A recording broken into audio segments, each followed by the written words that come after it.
We're back for 2023, tucked away somewhere. Oh, tucked away. It's a hidden gem. Hidden Boney Island. Natural History Museum. There's like bones you can take a pic. It's like Coney Island, but it's Boney Island. yeah. Here's like It's good. It's like a paper moon, but it's a skeleton head moon. Oh boy, do they have bony dogs? Because they have coney dogs. Dan, it's a thing, Dan. Woo, Tony! Hey, watch him! With Dan and Tony! Hey, watch him! With Dan and Tony! It's like watching, yeah! Welcome to Hate Watching with Dan and Tony. I'm Dan. I'm Tony.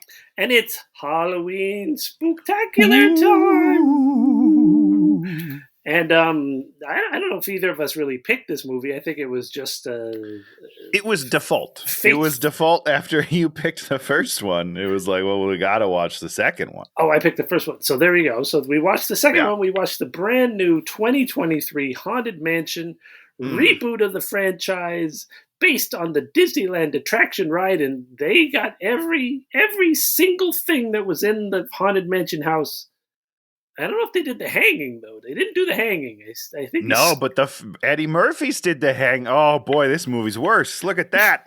Off to a bad start. I don't think you could have a mostly African-American cast and have a hanging anymore. I don't think you can do that anymore. I don't think that the first one should have had a hanging, Dan. I understand that it's in the ride, but it has no place in a kid's movie.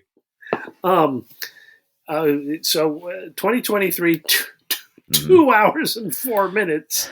It's a trek. It's a trek. Lean 2 hours and 4 minutes. I could have cut out 45 minutes of this movie if I was the editor. I could have cut out 2 hours and 4 minutes of this movie. What is the one you have to, now you got to own up to what you just said, Dan. What is the 1 minute of this movie that you would keep? Well, I said 2 hours and 4 minutes, so I said everything. Oh, I thought you said this movie was 2 hours and 5 minutes. No, 2 hours and 4 minutes. Oh, so you're cutting out the whole movie? Yeah, sadly. Chicken. Was there anything I liked in this movie? Oh, wow. I'm trying to think. Yes. There was some great stuff in this movie, Dan. Are you kidding? We'll talk about it. I got a couple of scenes that I was like, I need this in a different movie because I really enjoyed this. Well, the interesting thing is the person that wrote this movie is the person that wrote the female Ghostbusters movie. So that makes sense. This actually makes a ton of sense, Dan. What do you? I want to see if you can tell what my favorite joke of this whole movie is. If you think back to the movie, can you come up with it? I didn't clock a joke in the movie. You know what? That's a good point. It's not a joke. It's a bit. It's a bit similar to the potato chips that she pulls out of nowhere and then starts eating. It's that level of, why is this in this movie? And I loved it. And I'll just tell you, they're in the restaurant. It's where we meet Danny DeVito, and the guy's chopping up the meat on the grill, and then he's just tossing it to Danny DeVito, and he's catching his mouth. What's happening? Why is this in the movie? And I'll tell you why, is because on the day, my boy Danny DeVito was like, why don't you just throw one at me? Just throw it. Let me see if I can catch it. And I got it. I cried. I was laughing so hard at that, and it has nothing to do with the scene. I don't even know what's happening while he's doing that. I just loved it to death. I believe he's also wearing a clear plastic rain slicker in case it rains. Yeah. This movie will just introduce information. They'll have one of the characters say information about the other person that the other person has not shared. I don't think the audience knows it, but they're like, "Oh yeah, you love sushi on Thursdays," and then the person will be like, "Yes, I do. Yes, I do. You know me well." Yes, and baby, it's the most baffling yes ands ever because it doesn't mean anything and it's not there. Also, what do we want to talk? Well, we're going to talk about the product placement a little through the movie. Okay.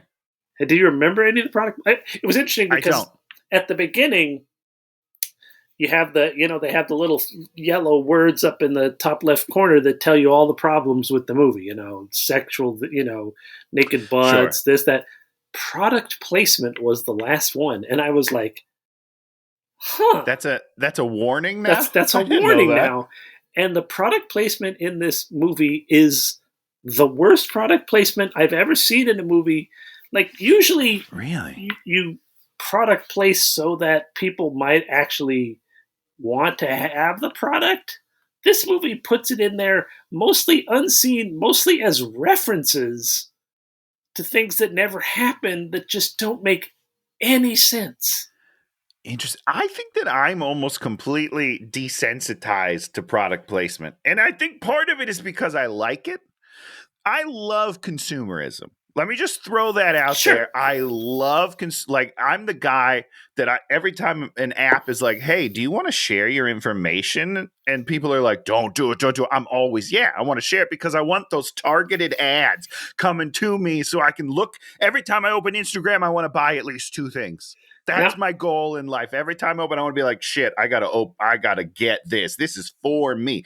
So I love product placement. I don't know.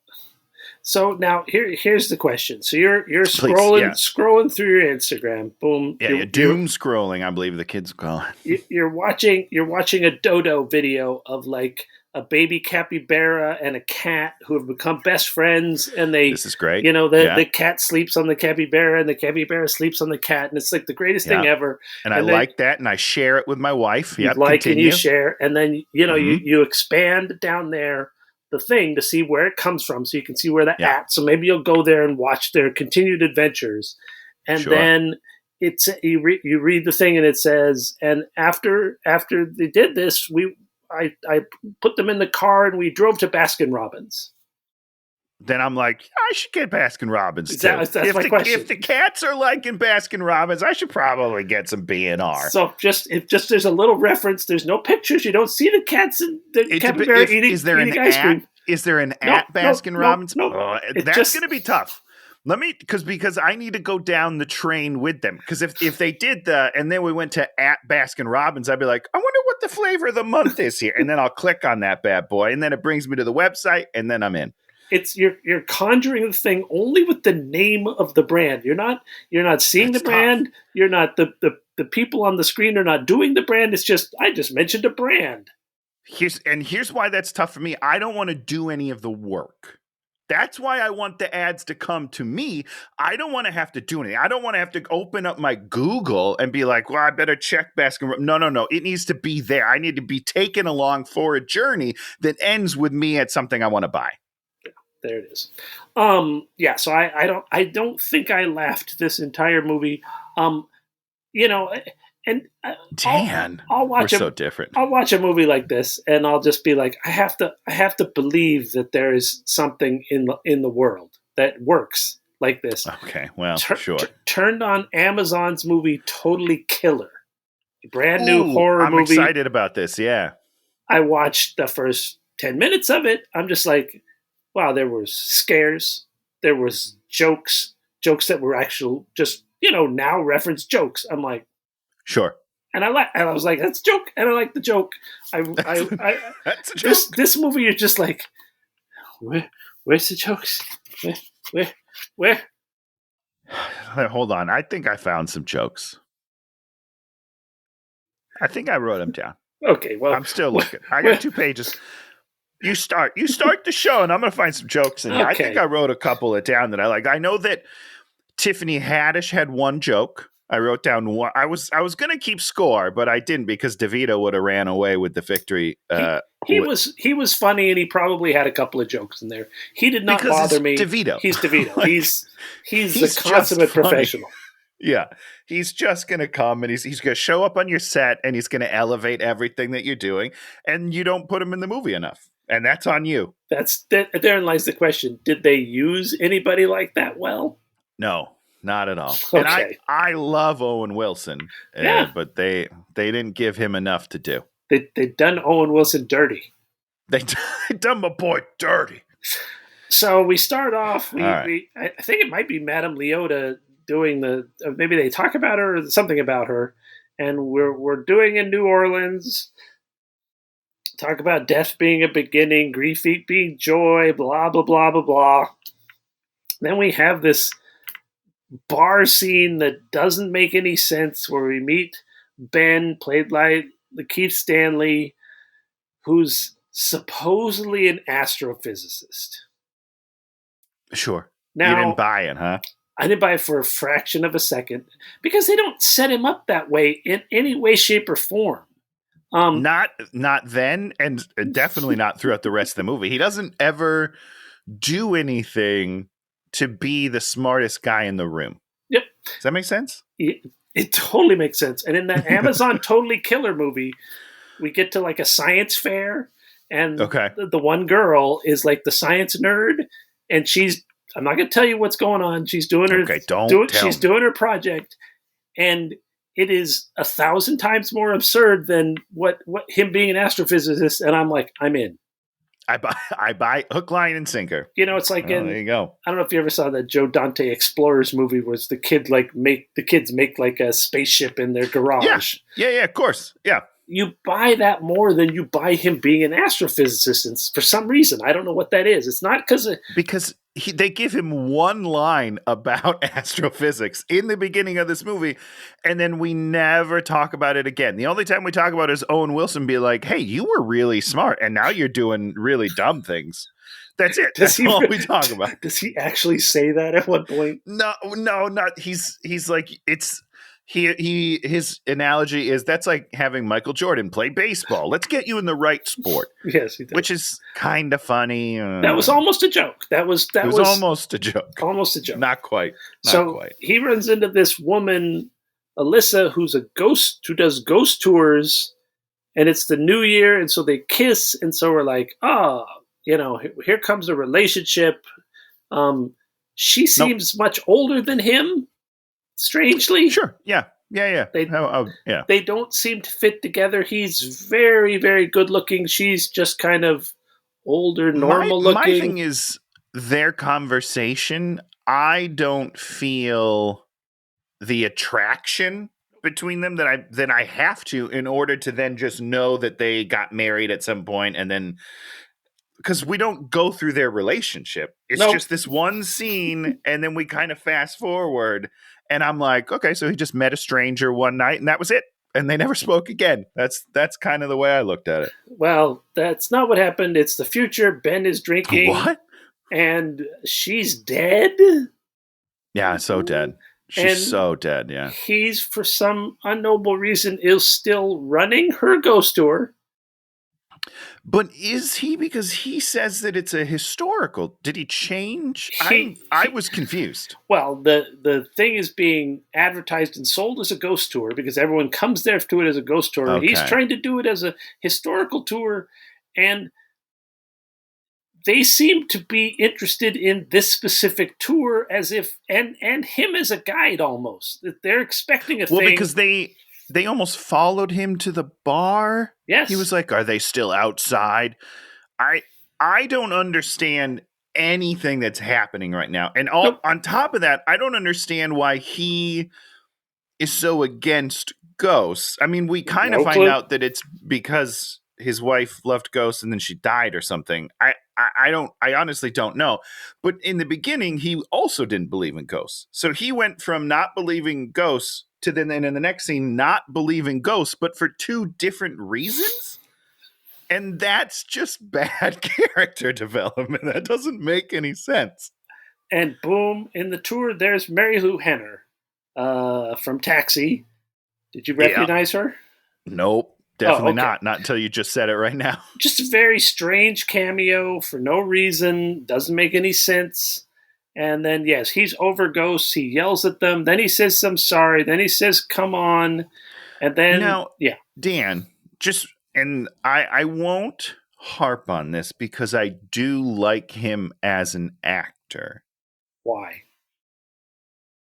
In other things. It has nothing to do with this movie. So let me just be very clear about this. So he has been good in other things. Because he's been good in, like, he was great in Salem. He was great in, he has a small role in Get Out, but he does a wonderful job of creating that weird tension. I don't think he's funny. No. And no. They give him written jokes, I think, but the way that he delivers them, the joke is so lost that after he says it, I'm like, I'm pretty sure that was supposed to be a joke.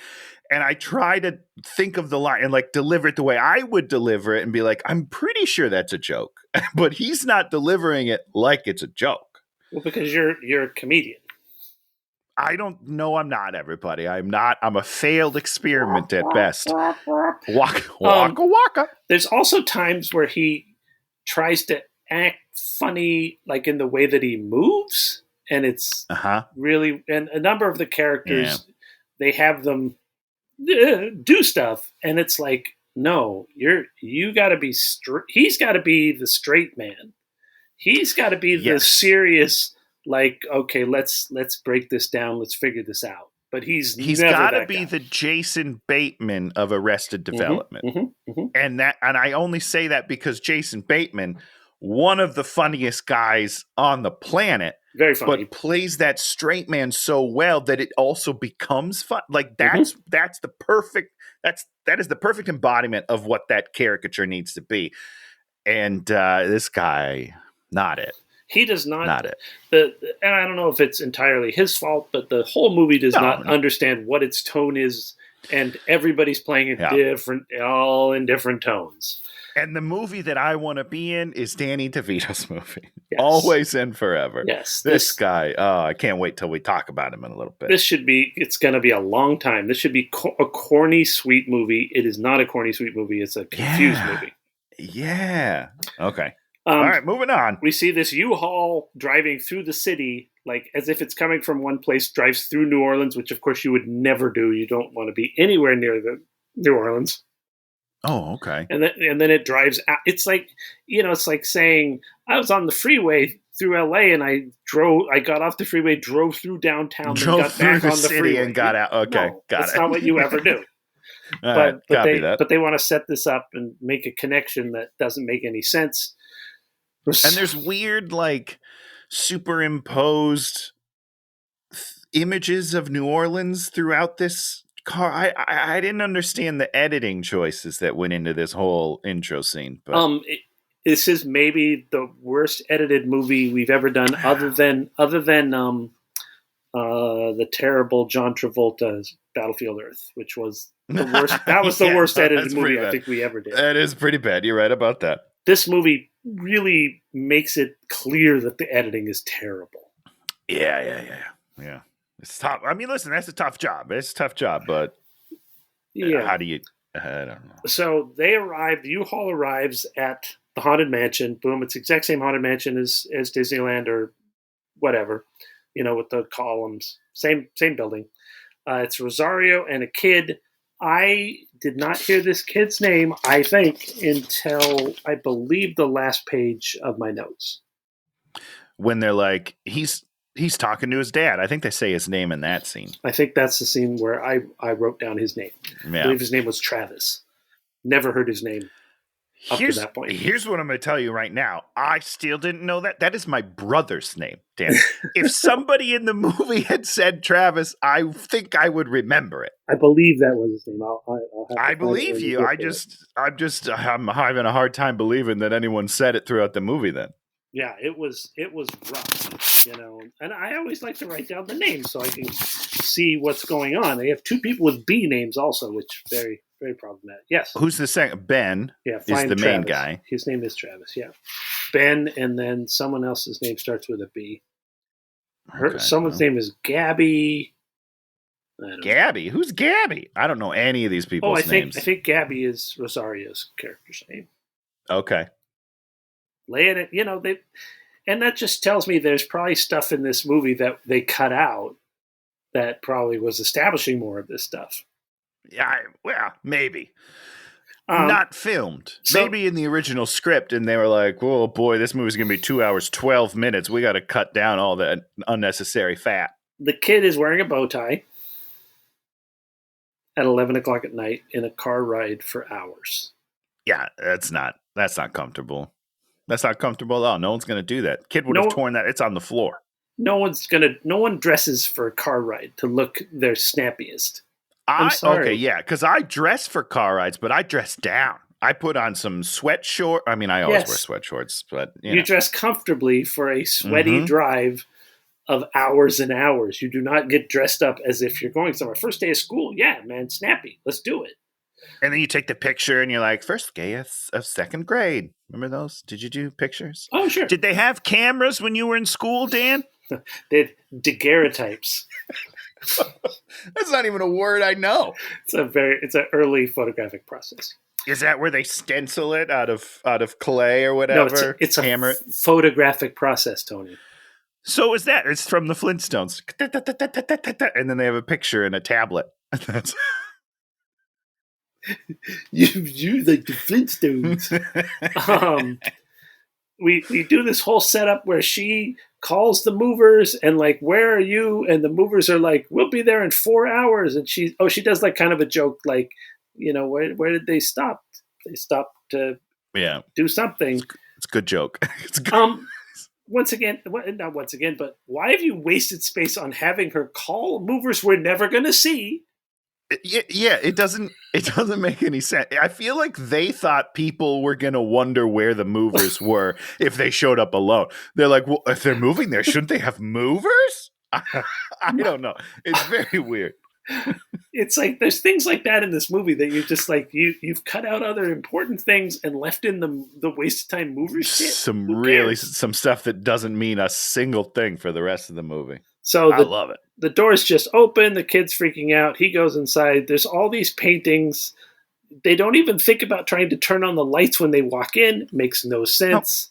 The kid standing there in the room starts to stretch. And now, is that from the ride, Dan? Rooms stretch and things like that. Okay, they used that effect several times in the movie, and I was like, this feels important, and I don't understand why. And that was one thing I was going to say is the set design and the moving and all that kind of stuff. I like the look of it. It's used horribly and used worthlessly, which is sad. You're like, let's get to the point where they have to get from point A to point B, and things keep happening, and they have to solve a problem. Nobody ever solves a problem in this movie. No, well, no, that's for sure. You think you're sad about it, Dad? Try being the person who created these sets. They're like, wow, I'm doing the best work of my life here. This place looks wonderful. And they're like, we don't care. We don't care. So the kids get scared, but the mom is unaffected. And then... is she ever affected in this movie? We're gonna. Just out of curiosity. Are we gonna talk about Rosario Dawson's acting /face? It's way. Oh, I want to just /face. Talk to me about /face here. What's wrong with her face? She could be like getting knifed to death, and she'd be like smiling, like, "Oh, that's pleasant." Okay, all right. She has this weird look, this weird, pleasant smile on her face. It's like you're in a horror movie. You have to be like, I spent the whole time trying to figure out what she was. And let me explain what I mean by that. What she was. She is constantly dressed as if she's from a different era. I thought for sure she was a ghost somehow.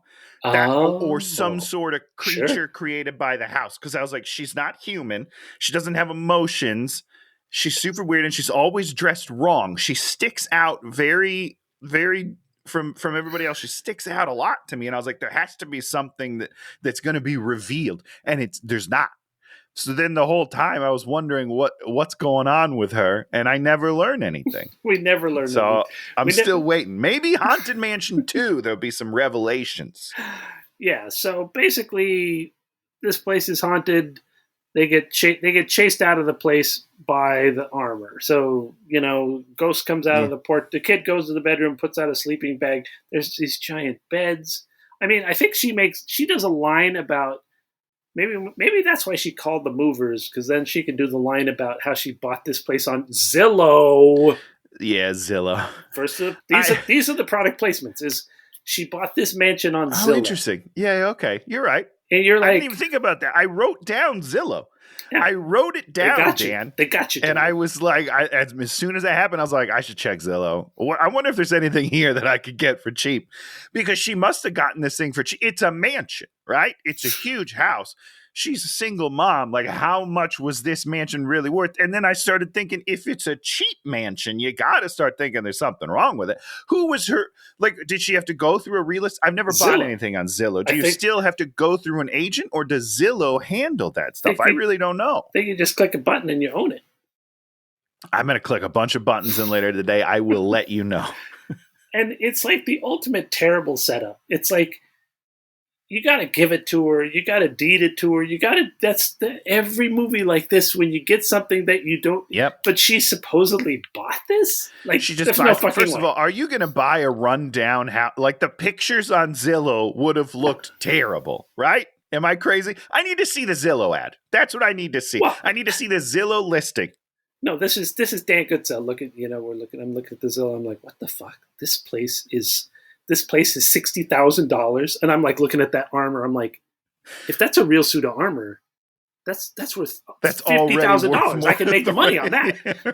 And I'm like, should I do it? And Shannon's like, you should not do it. And I'm like, I'm doing it. I'm going to do it. I already did it. I was just asking you retroactively. I'm sorry. And they explained her backstory at one part.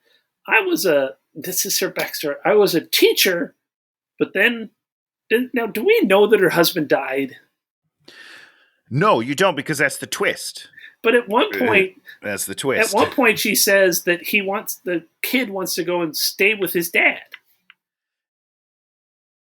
Does she say that? Yeah, she might. You're absolutely right. And so I was like, oh, he's just, whatever. Well, right. I mean, that's what we're supposed to think until you find out that his dad's dead and he's talking to a ghost. That's the twist ending, quote unquote. But we never see him talk to a ghost. We're never explained to us that he's talking to a ghost or that he's talking to his dad or that anything is happening. At the end, there's the twist. So there must have been other scenes where he was talking to his dad some way or something. I don't know. I don't know either. And if this kid is talking to his if you have a kid and your husband dies and the kid is talking to the dad, like, what the fuck? You would either be totally normal. You'd either be taking him to therapy and be very worried, or you'd be like, okay, let's find out about your dad. Oh, yeah, that one. I want to do that one. Let's get the Ouija board out and let's talk to Dad. That's what I want to do. These are all things that are fine to do in the movie. They've just chosen not to give us any of this information and not to have us understand what's going on and somehow say that. So she has left being a teacher and she's moving here to open a bakery. Bed and breakfast. Oh, that's right. Because then the guy's like, well, I don't like bed and breakfast. They're a bunch of random strangers getting together. I don't remember what he says, but it was the dumbest line I've ever heard. So they get scared and they flee the house, and we see the Hatbox Ghost, and then he's like, you'll be back. And they are. Look at that. And I was very confused when they're just back in the house. I was like, we just saw them leave. Gets weirder. We get to the title. This is going to be a long episode, everybody, so strap in. Buckle up, baby. We have the titles. We had the other titles. We just have the Haunted Mansion title. Haunted Mansion. Now we have Ben Lakeith. He's hungover. Owen Wilson breaks into his apartment. He is a priest. He brings a cat with him, but it's not Lakeith's cat. And later on, we find out that the cat has a weird sort of connection to his dead. Yeah, it's a ghost wink. Listen, you can get mad. I was never going to bring up ghost wink because it is the thing I do not understand why it's in the movie. I don't know what it means. Because they want to bring emotionality into it, and this cat wants to be friends with Ben, and then you find out that it's named after his wife's favorite dish. It's a ghost wink. Okay. I'm so glad you explained that in 1 second. I don't have to. His name is Father Kent, and he's like, do you want to be a hero?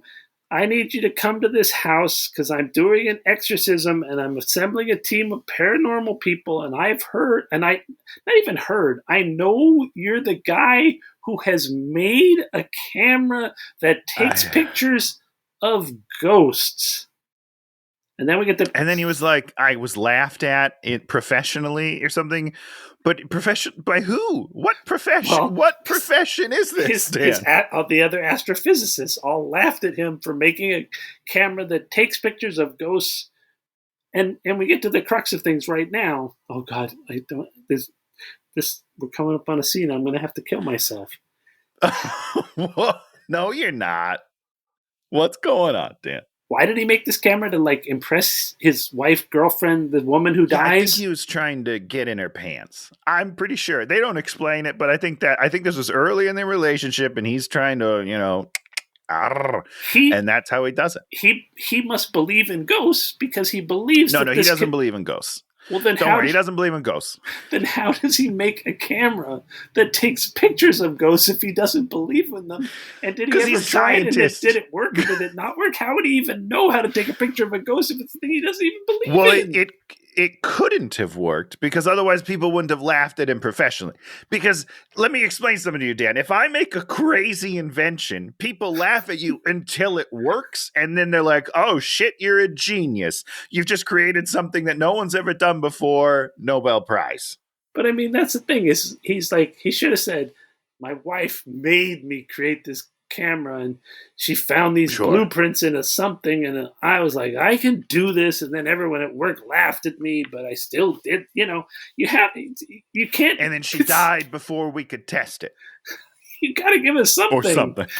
They just give us nothing. They're like, I just went and made this, but I don't believe in the thing, and I don't know how I made this, and I don't know why this would work or anything. Because he's pretty adamant that there's no such thing as ghosts, but he's got a ghost camera. So he's like, I don't want to come. How did I get him to come? Money. Dollar bills. He's like, hey, it pays $2,000.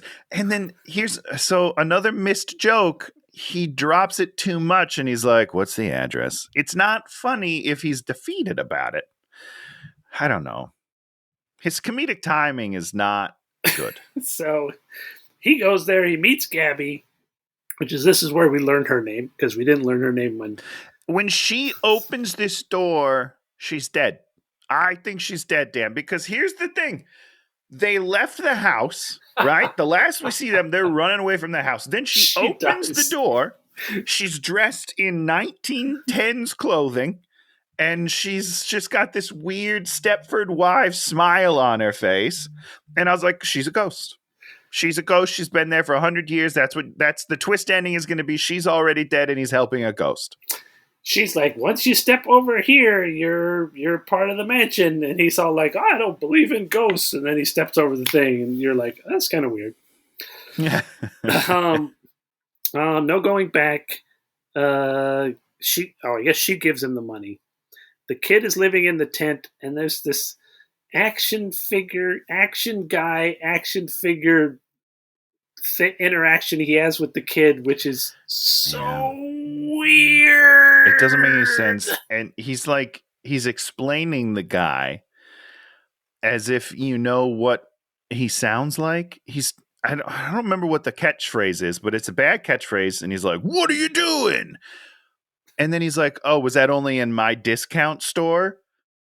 Which is confusing because then where does his catchphrase come from? I don't know. Like, in order to have a catchphrase, you either need a comic book or you need a TV show that I can see what your phrase is, what you say. As far as I know, it's just a cheap knockoff action figure. I'm very confused. Well, and it's like, so is in the fictional universe of the Haunted Mansion, the character's name is Action Guy? That seems to be what it is. Because I don't understand that. That's a stupid name that doesn't make any sense. That doesn't, it's like Commando Boy or, Commando Dude. Or, give him a name that sounds like a thing that might really be a thing. And more importantly, you're mansplaining to a kid about superheroes. If it was somebody... Well, the kid does seem pretty surprised. If it was a loser like Tony doing this to a kid, you're like, okay, Whoa. Tony wastes his time on all sorts of childish pursuits and would know about things. The kid's like, "Oh, you man, you're a freaking nerd." No, the kid would love it, Dan. He'd be like, "I can't believe you got all this great information. Let's be best friends." That's what happens. Yeah, okay. How do you connect with your little nephews, Tony? We wrestle all the time. That's what we do. They love to get rowdy. Yeah, and you play like real wrestlers, right? They know and you know. Yeah, and they love that you know the nomenclature and all the bullshit of wrestling. For now, but they're getting old. One of them's almost 12. Like I'm almost like I've been cool for a decade, and we're at that tipping point where I'm gonna quickly become not cool. They're gonna want to talk about cars and Mercedes and right. I don't know any of those things. Cristal. Is that a drink? That's a booze. Okay. So, oh no, wait. She was a doctor. No, you said teacher. Dan, I don't know what her backstory is. It said that she's a doctor. I'm a doctor. I've left doctoring to open a bed and breakfast. That's the typical. It's not a great move. Have you ever met any doctors, Tony? I can't say. Yeah, no, I know one doctor. Justin. I mean, you've met doctors. You've worked, Dr. J. Did doctors ever stop being doctors, or is doctor like every doctor you meet has doctor? Doctory all the way through. Yeah. Also, they love to be called doctor. I'm just going to throw that out there. They love the title.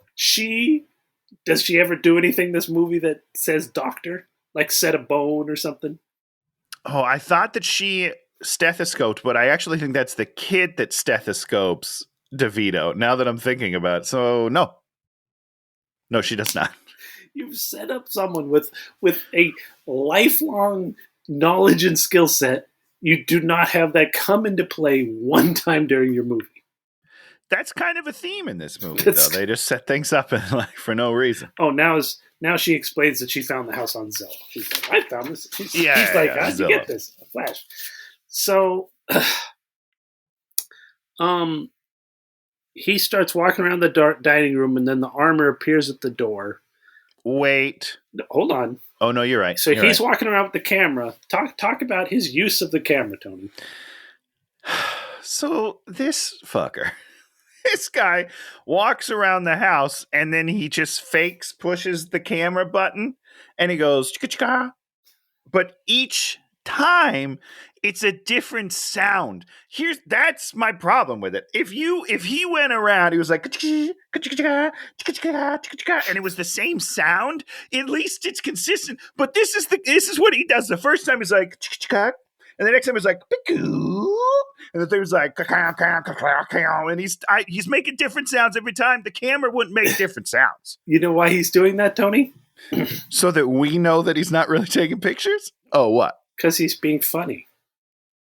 Oh, see, I missed that. When you did that bit, it was, if you were on set and you did that bit, it would be people would be rolling on the ground because it was so fucking stupid. That's a Polaroid right there. I could tell. You got that it's coming out of it. I love it. It's just like in Hubie Halloween with the licking of the fingers. You're like, man, you have a bit there. You're like, you gotta do it. You gotta do it. Do a bit, but he does not understand. And that's the thing is, no. Okay, we're gonna detour a little bit into Lakeith. Okay, all right. Dan is not a Lakeith fan, huh? No, man. I was reading his Wikipedia. And they're like, great. Lakeith Stanfield, actor and musician. Oh, great. No? Is he not a musician? What's happening? He's a musician. Went and watched. Is he like a blues magician? I would be in love with this guy if he was a blues. What is he doing? He's doing, I believe, bad trap music. And so you get to the YouTube. The video had, I believe, 43,000 views. Wow. Music and visuals by Lakeith Stanfield. Great. Good for him. 43,000, Dan. We've done 200 episodes and we're like a tenth of the way there total. So. Shaky camera. What's he doing? Waving around a gun. Wait, what? It's like waving around a gun, being.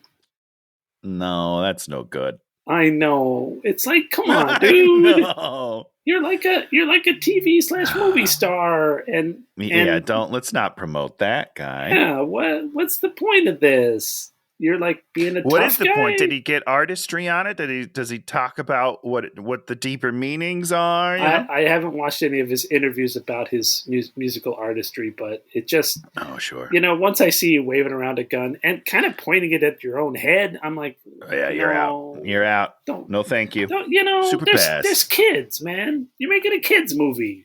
You shouldn't be making videos about guns and shit. Sad. No, you should not. But also, this movie pretty dark too. We'll talk about it. Okay, so he's doing that. He laughs at them. He sees the sea captain portrait. He tells them there are no ghosts, and then he just leaves, and he didn't take any photos. And he took their money, right? Oh yeah, he took the money. Yeah, big time. Do you want to explain that to me? Sure.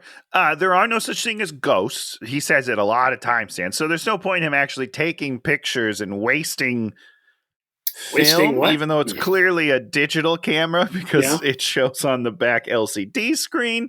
So he's not. So I don't know why he doesn't take any pictures. But what I will say is, there's no such thing as ghosts in his mind. So he can take the money. It doesn't matter if he took pictures or not. There's no ghosts. But wait, didn't he just rip them off? Yeah. He ripped them off. Why would he rip them off? He's not a good guy. He's a bad guy. He's just smart. He's a smart guy. He's an astrophysicist, so he knows the way to be smart. He took their money to literally rip them off for no real reason. Let me explain it to you, Dan. So here's what it is. Yeah, so there's no such thing as ghosts, okay? But these people think there are ghosts. I got all that part. I'm not okay. I understand what they think, what they believe, and what he believes. Them feel better by paying him to look at the ghosts, so that they have peace of mind, and he has the money. Everybody wins. The way I looked at it is he took their money and ripped them off, without even a thought or no hesitation. If he was like a good guy, he would have been like, well, I didn't find any ghosts. I got to give you your money back. I took out $100 for gas. Sorry. Great. Yeah. Right? You're too nice of a guy. You would never survive in the real world, Dan. What do we get out of him ripping them off through the movie? I mean, kind of nothing because it doesn't define his character at all. Nope. But they kind of make an almost joke about it later. Oh, do they? When he comes back and Rosario Dawson and him are talking, he's like, why didn't you tell me about it? She's like, well, you didn't take pictures, so I didn't really give a shit, is basically what she says. But it could have been funny, but it wasn't. So he goes back to his apartment. He's brought back the sea captain. And the remote flies around, so immediately goes surreal. Yeah. Shoots, knock, beak, leaves with comma. I don't know what happened. What happens? He goes and he gets his camera. He takes a picture and he sees a ghost and he's like, something. what the hell? And then he takes another picture and there's no ghosts and he's like, oh, good, there's no ghosts. But then he opens a door and there's an ocean or something. And then in his bed, there's an ocean, and then he has things. Yeah. He's like, it must just be a bad dream. Yeah, a spot of bad beef for dinner, I hate the idea of the bad dream because everyone is completely able to differentiate between dreams and realities. Never happened 1 second in anybody's life that they could not tell the complete difference between those things unless they're doing a lot of drugs. I mean, that you say that, Dan, but there are a lot of days where my wife wakes up from dreams and she's mad at me in real life for something that I did in a dream. Completely different. You can carry. How is that completely different? Feels pretty real to me. You can carry over emotional states from dreams, but you don't believe that you. Okay, I see if what she you're saw saying. you murder someone in a dream, she wouldn't pick up the phone and call the police. She wakes up a lot mad at you because of things she did in the dreams. She does. I'm not gonna lie to you, dude. It's tough. They're probably all real. Let's be honest. That's so good. I love that. Shannon never wakes up just mad at you for no reason. She's fairly no. She wakes up for good reasons being mad at me. She's mad at you for all the things you've done wrong. Okay, yeah, no, all the reasons she's mad at me perfectly justified. Totally fair. She doesn't need to conjure in her dreams things that I did. I've got plenty of things laid out before her that she could be annoyed about. I guess that's the difference. I'm just such a good guy that you can't find anything in real life, so you got to make it up in dreams. Not true. Shannon refers to me as the king of gaslighting because I gaslight her constantly. Oh no! I like how proudly you say it. Well, because you see, I've lived my life as a devil's advocate, and then then I went to train in comedy and acting and have become quite an actor. So you never know what's truth and lies when I'm talking. That's true. That's not a good thing, Dan. Okay. No, it's the greatest thing ever. See, that's why when he cons her, I'm like, if you're going to con someone. I have no problem with a character conning someone and doing a thing. I'm perfectly on board with that. Well, like Owen Wilson. I want him to... Oh, no, you still didn't like that one. Okay, continue. That was stupid. That one was dumb. His is like non-character, it's anti-character building. It makes us more confused about the character. We don't if he's like, screw her, as he walks away, he's like, hey, I hope, I'm taking that 2,000 because ghosts aren't real and you need to learn this. You need to learn a lesson. And then he walks away. I'm like, cool. Great. That, give us an emotional moment about why he's ripping her off. Nah, I'm fine. They're not going to think about it. They're not going to think about it too much. I'm fine with him ripping her off. That's the way of the world. It's like, this stupid broad's going to give me $2,000. I'm taking that $2,000 and going like this.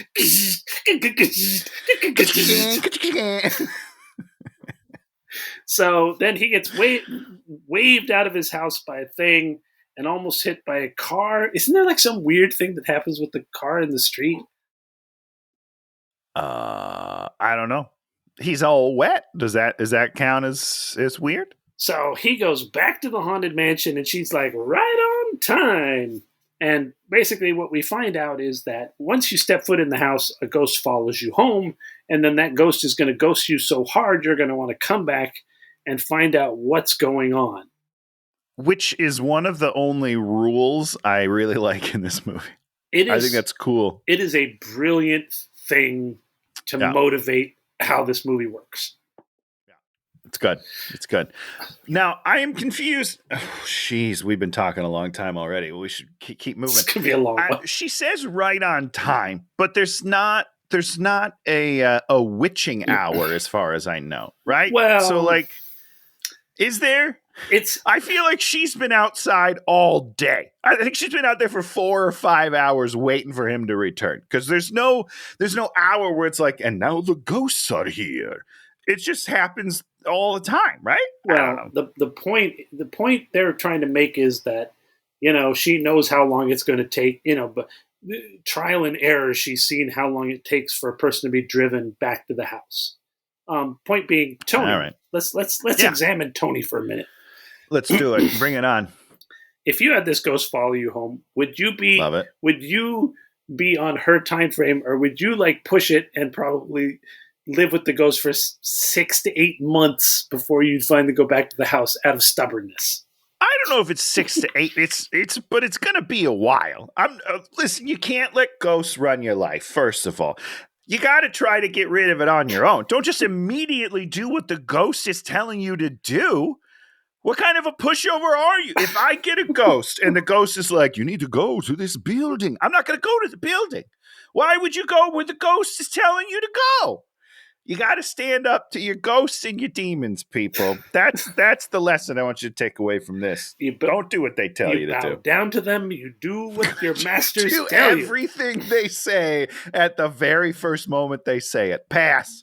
All you had a little water in your apartment, guy. Jeez, Learn to live what with a it. baby. So Owen Wilson's priest is also trapped there too, and then. So they go, well, what we need to do is we need to ID all the ghosts. Why? Why does he have a ghost camera? Well, hold on. What do you mean by why? Because we already talked about the creation of it, and that doesn't make sense. Meta. Why does he have a ghost camera? What just because they thought it was like a cool idea, I think. Because he doesn't use it to identify anyone. They never use this ghost camera other than playing a role in kind of getting him here, which you could have gotten him here 1,000 different ways. Yes. Just being the head ghost tour person could have been enough to get him to come check out the ghosts. I don't know. And okay, so basically we're going to ID the ghosts. After midnight, we find that they say the ghosts want us here, and then Ben's like, okay, you guys leave. I'm going it alone. He's a professional ghost guy. I don't know if you know this, Dan. And then they scare him, and he runs away, and he's like, "We need more help." Which, what?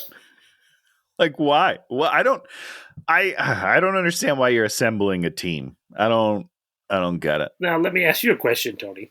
Oh yeah, talk to me. Would you want to draw more people into this trap?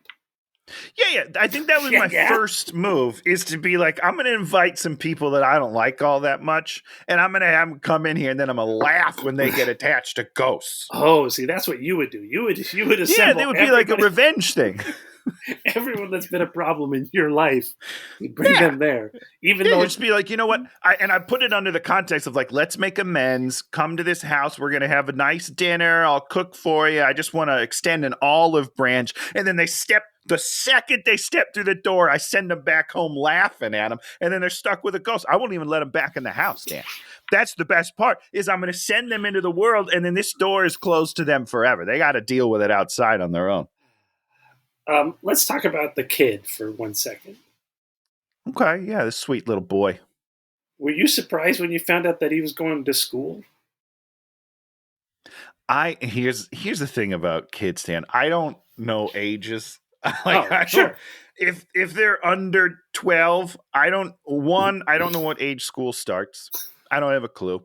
I don't know what age you're supposed to, like, when's preschool? When's kindergarten? I don't know. When do they start talking? I don't know anything about kids. I don't have kids. I don't like them. So you've had these nephews that you've seen from and they are delightful. How old They're the coolest kids in the world. One of them's 11. One of them's 7 now. You know exactly how old love they those are. guys. Do you know what level of school they're in? I don't have a clue. Although I think the older one just started like their new school, like middle school, I think. Yeah, that makes sense. I believe you start preschool and that kind of stuff in 4 or 5. And then, that feels so young to me. So like that's wild. 10 or 11, because I just wrote something, and the kid was like 10 or 11, and he was going from 4th to 5th grade. Yeah. Okay. Yeah. That checks out. But I mean, no, not that. Were you surprised that the concept was that this kid would walk away to school each day in some form? Don't you think that he'd be sort of trapped in this situation? Are you saying that he's going to school during this movie? Don't you remember when all the other kids chase him back to the haunted mansion, and he talks about how everyone hates him in school? Now that you're saying it, I remember, because he said, I saw those kids chasing you.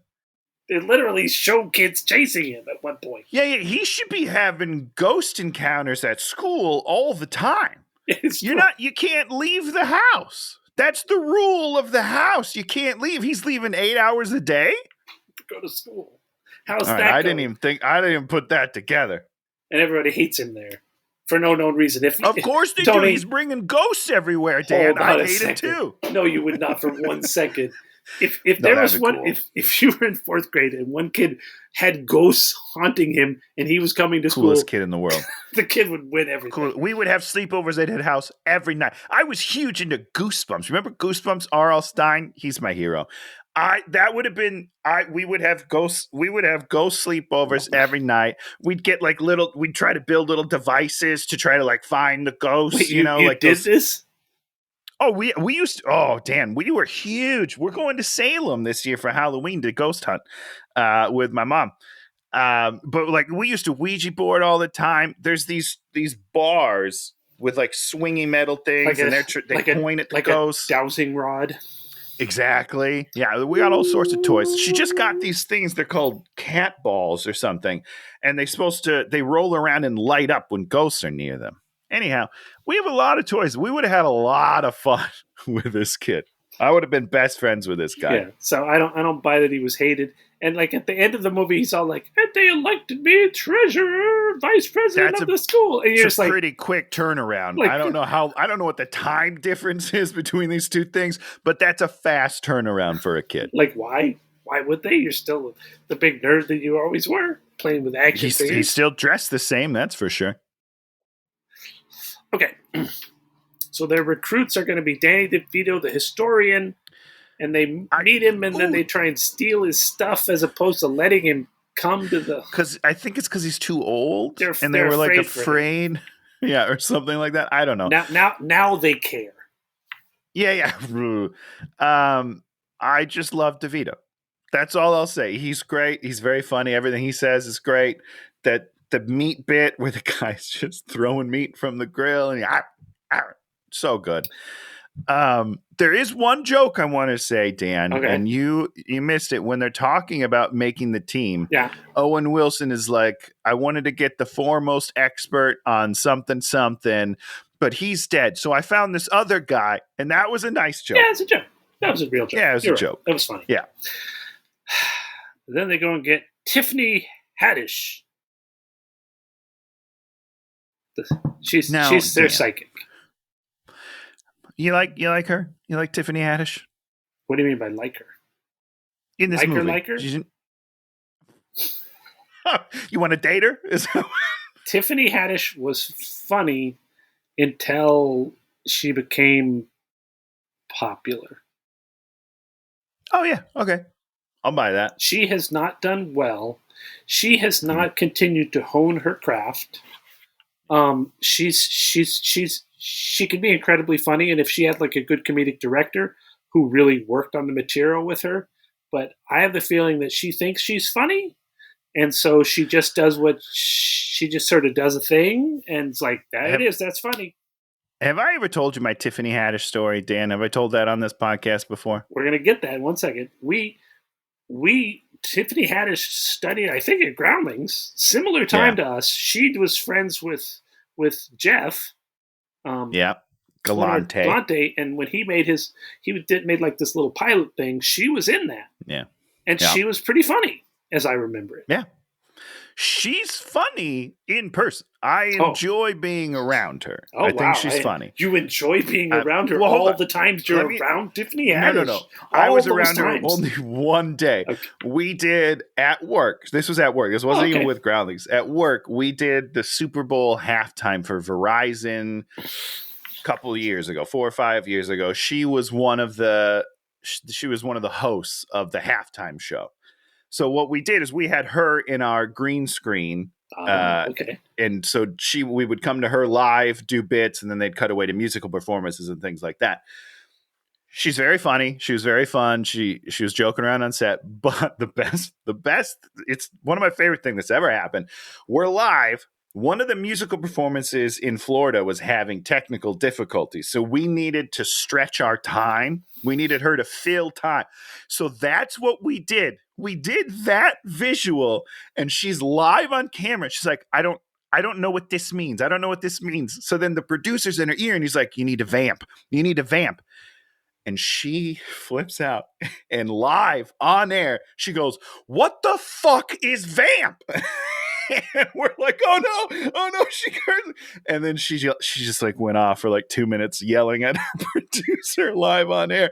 And then we cut to the band. It was amazing. She was so great. She was so funny. Was she trying to be funny when she was yelling? She just didn't understand what they were trying to tell her, and they kept just yelling in her ear while she was trying to talk to the camera.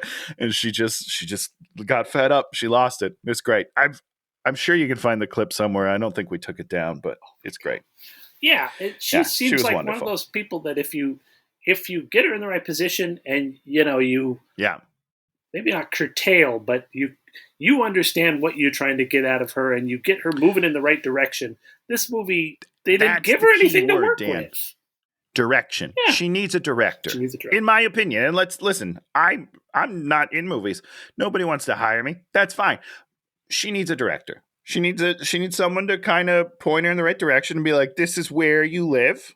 Give me that. And she will. I honestly think she will. She has the chops, and that's why it's a movie like this is incredibly disappointing because she's just never given an outlet.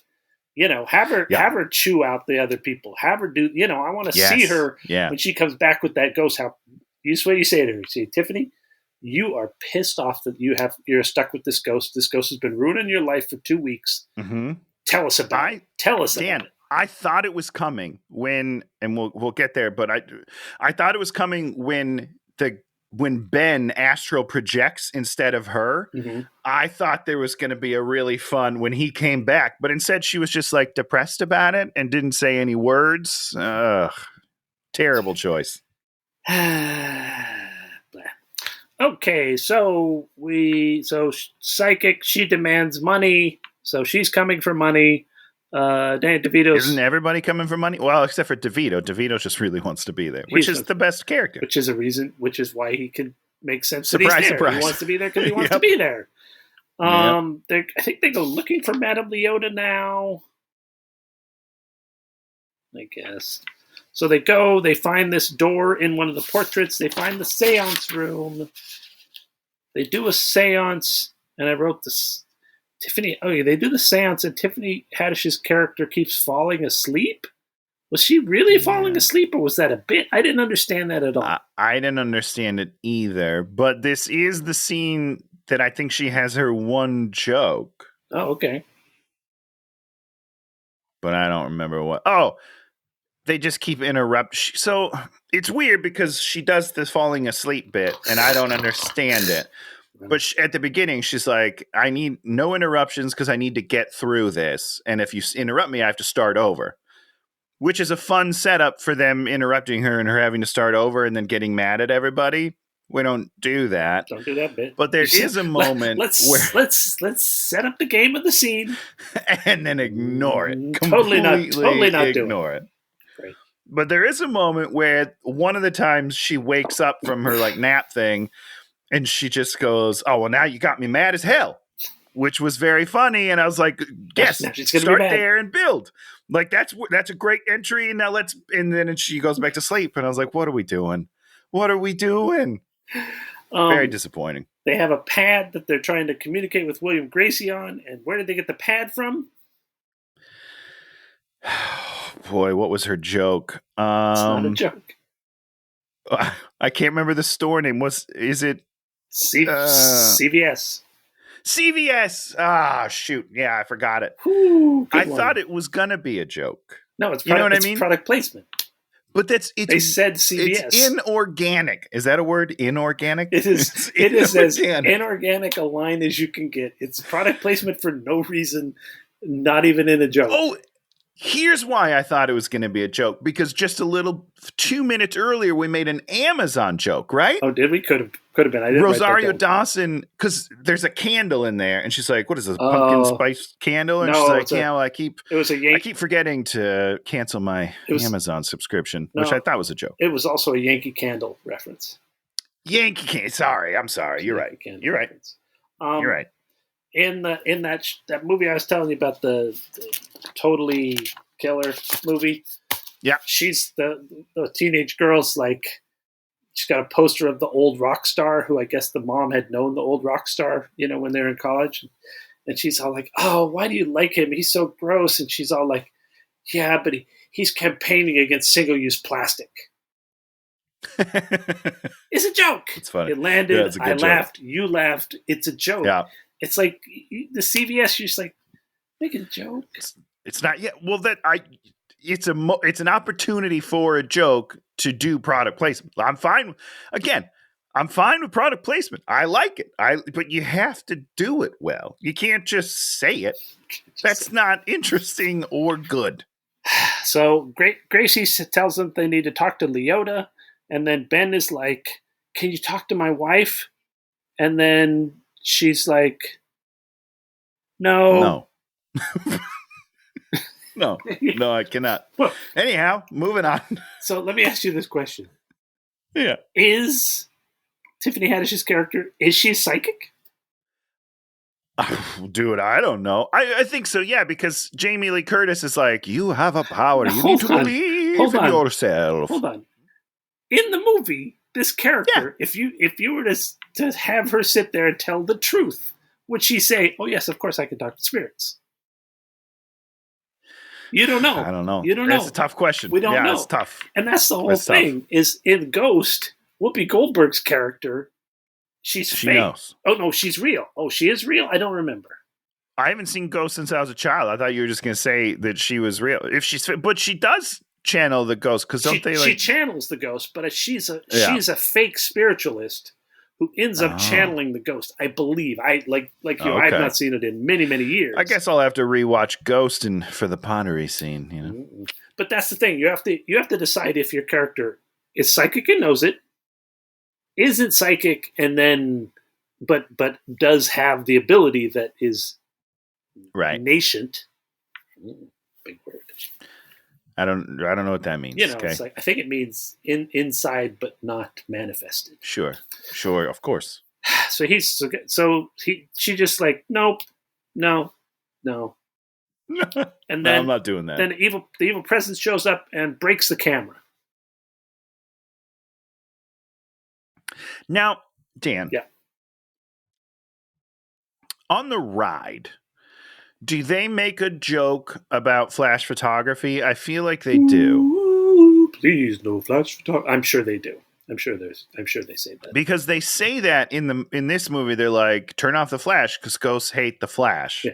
Which I think is a nod to the ride. I'm honestly not sure. No. It doesn't seem to play any part in this movie, because then he goes around with his camera for half the movie using the flash and nobody gets mad. So I'm a little confused on that. But then this camera breaks halfway through the movie. Yep. His camera is now broken. And we don't seem any worse off. He never, you know what I mean? He never has to repair the camera. Never talks about it. There's never a moment where it's like, man, wish I had my camera. Shoot. It's just, they don't care. Like, it never mattered. That's all I'm trying to say. Literally, it was sort of the reason he ended up here, but it never mattered again.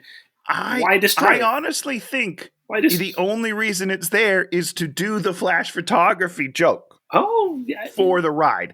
Again, I don't know for sure, but that was what, once it broke and nobody talked about it, I was like, I think that's the only reason it's there, is to make a joke about ghosts not liking flashes from the ride. It is the stupid writer from the female Ghostbusters movie, so that makes sense. Because it's stupid. You know what, Dan? That movie's good. Look me in the face. Tell me which movie's better. You are faking it. This is exactly what you were talking about when you were like, "Oh, Shannon can't tell when I'm telling the truth because I'm a liar." That's what you're doing right now, because you know I'm getting so mad I knocked my hat off. You know that the female Ghostbusters is better than this crap. I'm leaning towards saying the female Ghostbusters is better because I hated Kate McKinnon in there, and I hated the Pringles. I hated the Pringles joke, but the Pringles joke was more of a joke than. You know, DeVito's anything else. DeVito's fine in this, but I think what Chris Hemsworth is in the female Ghostbusters. Oh yeah, that movie he's a delight. It's not a movie I enjoyed, female Ghostbusters, but it's 10 times better movie than this movie. Thank you, Dan. Chris Hemsworth alone, he's funnier than this whole movie. He's so good. His scenes alone are. Talk about a guy who's I think he's a pretty good actor, and you know. He's an incredible comedic actor. Incredible. Yes. because that's important in a comedy. I rewatched. Turns out, I rewatched a bunch of Thor Ragnarok, and it's just you love the scenes. There's just so many great comedic scenes that you're like, this is great. I don't care what people say. I still liked Love and Thunder too. I mean, it was okay. I'll have to go watch it again. But I mean, I love the screaming goats. I thought that was one of the most. I was rolling on the floor during that. Pretty good. Yeah. But then I think our buddy Todd, I think he hated the goats. So there you go. You never know. Everybody has different opinions. Oh, Todd. Okay, and then so the camera breaks. Danny DeVito's character gets flung out of the room on a chair into mud, and then he gets hit by a truck. Oh, did he actually get hit? He goes to a hospital. Because they kind of cut away, right? Yeah. You're right. No, you're absolutely right. Yeah. I guess I just assumed he had like a heart attack or something. He gets hit by a truck, and I wrote, I wrote after this, and they go to the hospital. I wrote, what movie is Rosario in? Yeah, something happened weird in the hospital? I don't remember. I don't know what you're talking. Did you just remember? No. So they are talking to a doctor about DeVito, but then in the background, they apparently brought a ghost with them, and it's messing with a patient. And so they're trying to talk to the doctor so the doctor doesn't turn around and see the ghost or something. And it's, I don't know. It's a very awkward scene. And Owen, is it Owen or is it Lakeith there? I don't remember. It's not good. All I remember is it was a very awkward scene, and then everyone goes to the ghost and they run away. I don't know. And I mean, this is kind of what the movie should have been, is like a Ghostbusters movie, which, see, that's the thing. Ghostbusters is a serious movie. The female Ghostbusters? No, the real one. The real Ghostbusters. The original Ghostbusters, yes. It's a serious movie. Yes. This movie, there isn't a serious movie in this movie. Correct. But it acts like there is a serious movie in this movie. Yeah, it wants to be. Yeah. I think. Go back to the house. The psychic explains the afterlife. And then we do this weird model trains thing. And she talks about how her dad had model trains and how he would take them apart and put them back together again. Yeah. That's not really what you do with model trains. No, I've never had a model train. Model trains, what these guys do is they have a basement. You drive them. No, they have a basement. Okay. And they build this gigantic fantasy train layout, and there's like cities and tunnels and things, and then they put on their little train conductor's hat, and then they run the train around there, and they sort of conjure. They're kind of like God, and they conjure this fantasy world. It's not about taking the train and taking it apart and putting it back together. It's about building and constructing your own magical existence of tiny buildings, and you have little towns. You put the little people in there, and you're like, there's Fireman Joe. He's coming to work in case there's a fire, but there's no fire because they're ready for fire because they're careful. You keep saying they, Dan. I think it's a you. I'm just going to throw that out there. I think this is a very personal moment for you. I'm not a model train guy, but my dad's best friend was one and had a whole setup in his basement. And amazing. I've gone, at the Orange County Fairgrounds, they have like the model train building, and they're the old fuckers go there every day, and they sit around at their big layouts and talk about trains and shit. And that's not what model trains are, and that means they don't understand what model trains are. You have to understand what model trains are if you're using them as an analogy. You have to have dealt with these people. Is it an analogy? Yes, because she says it's an analogy for the afterlife. I don't understand that either, though. Yes. So are you saying that the afterlife is the ghosts get torn apart like in hell? What I imagine hell is you get torn apart. Your soul is torn apart and then put back together like the trains. Is that what she's saying? I don't know. I don't know either. It doesn't make any sense to me. I wrote down, everybody's trying to sleep and there's hilarious snoring. Everybody's snoring differently. Correct. Yeah, a lot of snoring. And then this is the point at which we realize the Hatbox Ghost is the big bad. Yeah. Then Ben goes to the graveyard in a dream. I don't know what that was. Yeah, well, isn't he following his wife in the dream or something? There's something about the wife. I don't know. Yeah, I don't know.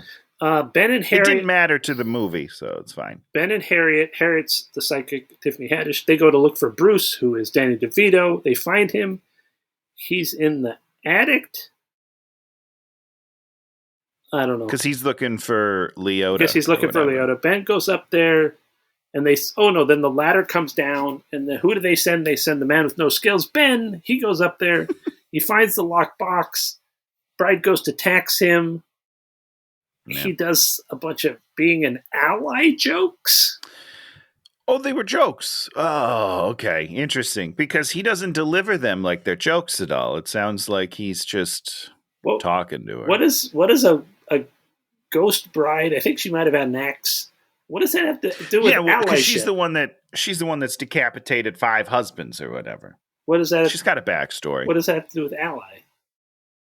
Oh, sorry, nothing. No. I was just talking about the ghost backstory. This scene with Ben, nothing. I put it out of my mind. It's like they will make these referential jokes about allyship, and you're like, well, is the ghost? Because it's 2023, Dan. We're all about allies. It's hilarious. Doesn't people have to will get it. Be like a gay ghost or something? I don't know. I don't even know is he being a ghost ally? I don't even know what he's actually being an ally. Is it a women advocate ally type of thing, or is I don't know. I don't know what the joke is. They open the chest inside. They just open it. It's locks and stuff. They just open it. Yeah, don't worry about locks. Inside, there's the Book of Incantations. Here's the magic spell book. They didn't know they were looking for it, but in case they need it, which they're going to need it, sort of. I don't think she even has to hold the book to do the spells. They're like really quick spells where you're just like bippity boppity boo, done. Now, Dan, yes. Did you find it interesting that this is the exact same thing that happens in the Eddie Murphy movie almost? Like they have to go to the attic and find a trunk and then get a key and open the trunk. And I was like, why are they recycling the storyline from the terrible old movie? I don't remember what happened in that other movie. I just told you, Dan. I completely believe you. So they get Madame Leota out. She says it's about time, and then she charges them $3. Oh, another one of my favorite jokes of the movie. Yeah. Because she goes, I'm going to charge you $3. And everyone's like, oh, okay. And they cut to DeVito. And he goes, $3? That's highway robbery. Great. Unbelievable stuff. And that's the way you have to react in the face of the $3 line that doesn't make any sense. Doesn't make any sense. It's a terrible joke. You have to go over the top with not making sense. Yep. I love DeVito. I just love him so much. So she explains that there was a year of seances, and Eleanor joined me. Evil fed on grief. There were 933 souls. So the Hatbox had trapped 930 souls. You need to get to 1,000 to escape the house. Something about a full moon. And then they're like, oh, we're still good. But then someone else is like, but there's been an amount of time that's passed. Somehow, maybe DeVito knows this. Yep, DeVito knows it because he's the history guy. So, I mean, whatever. He had 933 souls when she got locked away. Since she's been locked away, they've gotten 66 souls, and now they have 999. Dan, it's pretty easy math. How does he know that? I don't know the answer to that. I mean, if they'd actually cataloged all the ghosts and they had all these pictures and had gone through and kept track of everything and just, well, they said they were going to do it, so maybe they did it. You don't know. Well, does the caretaker and his dog, does the dog count as a ghost or is it not a ghost? Great questions. So it's 1 to go. So they got to get one more ghost. And we got 4 days until the full moon. So we've got it. We've set it. We've spent an hour. We got your timer? Hour and 20 minutes. We finally put a clock on it and we finally understand that something has to happen. Great stuff. Great. We are cruising. Also, just we're coming up on the hour 20 mark ourselves. I know. Oh, actually, we're only at an hour mark. Oh, this is the point. They have breakfast. This is when I find out the kid is named Travis. The ghosts are just breaking all the eggs, and the kid's wearing a bow tie. Why is that happening? Why are the ghosts making breakfast? So that they can make this joke where you got to pick the egg shells out of the thing, and then they make another egg related joke Her and Ben have like this playful punny, like, it's not playful. This looks excellent, and she's like, exactly. And it's playful. It's they're falling in love. Oh, I would have hated if I had that conversation with somebody. I would have just been like, "We can't speak again. I don't like you at all. This is terrible." Now, do you want to talk about how they fall in love, Tony? I thought you just did. Is there more? No. I thought this was the moment. You just said this is the moment they fell in love over egg puns. It's extremely stupid.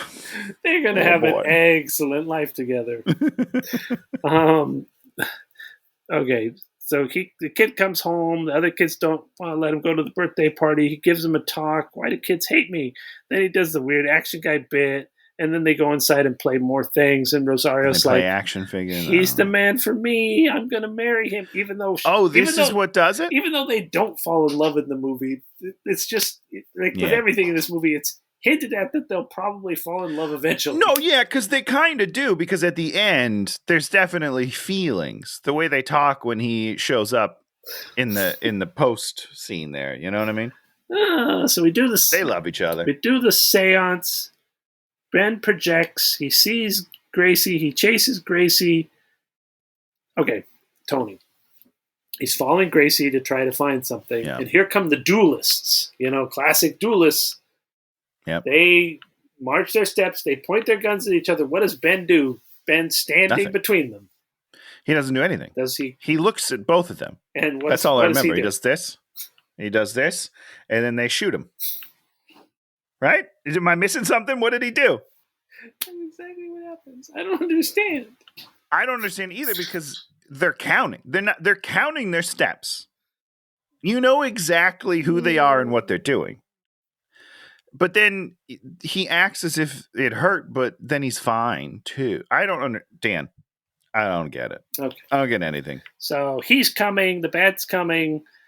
I think Ben gets back to his body. Does his body get possessed for a little while before DeVito gets possessed? Just for a hot second, just a real quick sec, the other guy comes in because his eyes go, I don't know if you remember that. And then Ben just repossesses himself without an issue, right? Yeah, pretty much. Yeah. He's like racing through, like things are destroying and he's racing and then he gets there. So something. So he gets back there. He's back in his body, and now this is the perfect time that he could tell about what happened with his wife because that's become relevant. Was it relevant for this point? It wasn't relevant at all. No. But we needed to talk about ghost winks. So his wife died in a car accident. She wanted tater tots, but she didn't want to go get him. So he went to get tater tots. And where did he go to get tater tots? Trader Joe's. Baskin Robbins. No, he didn't. He didn't go to Baskin Robbins. He didn't go there for tater tots, but he stopped at Baskin Robbins to get ice cream on the way home. And this way he says, I stopped at Baskin Robbins. And then, so it just like... Well, you have to say it clearly. You can't slur the product placement. Otherwise, they get very mad. Let me tell you a quick story, Dan. I'm sorry. One more quick story. We had, I won't say which car manufacturer we had as a sponsor on our show, one of our sports shows. Ford. Our host just butchered the name. For whatever reason, he's reading the prompter. He said it. I'll just say it was Chevrolet. He did not say Chevrolet. I don't know. I don't remember exactly. It was like Chevrolet. I don't remember what he said. He said something wrong. The next day, they dropped. They were like, "We're done. We're out. We're taking our money back and we're out." Like they fired us quick because he mispronounced the word. So it's pretty serious. So good for him for making sure he sticks the landing. Now, great job, Lakeith. Why didn't she send him out for ice cream? Why did he send her out for tater tots? I'm going to be honest. I stopped listening to this story almost immediately because we've already been told the wife's not here. So I'm not going to see her. It's not going to mean like this story means nothing. I already know she's like, okay, she died. I don't care. Like, I don't need your backstory about that because it's irrelevant to the movie. Then he's like, and that's why I finished the camera because she died alone. I'm like, what? How do you? That doesn't make sense. Because he did say she died alone, right? Yeah. So she wasn't in the car, but she died of a car accident? I don't understand what happened. Here's what I think. I think she went alone because he said he got mad at her. Well, he got mad at her. He blew up. He stayed home, and she drove off. And I think he stayed home, and she went to do those So she went to get the tater tots, but she stopped to get Baskin-Robbins first. On the way home. Then I thought it was on the way home. Oh, maybe she went and got the tater tots, then she stopped at Baskin-Robbins, then she died. And then, that feels like a good timeline. And then here's the part you probably like. And then Danny DeVito says, "You're damn right I did." What was the cholesterol on this woman? Tater tots, ice cream. Yeah, so good. And then, such a beautiful moment. And then everybody laughs. And you're just like, they wouldn't have laughed. They'd have been like, nope, that's an inappropriate joke. I've made those jokes before. People do not laugh, Dan. No, Bruce. Stop. Nope.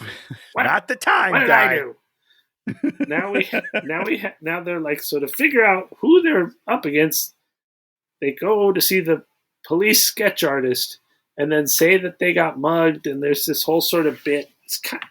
If there were good comedians involved in this, it could have been a very funny bit.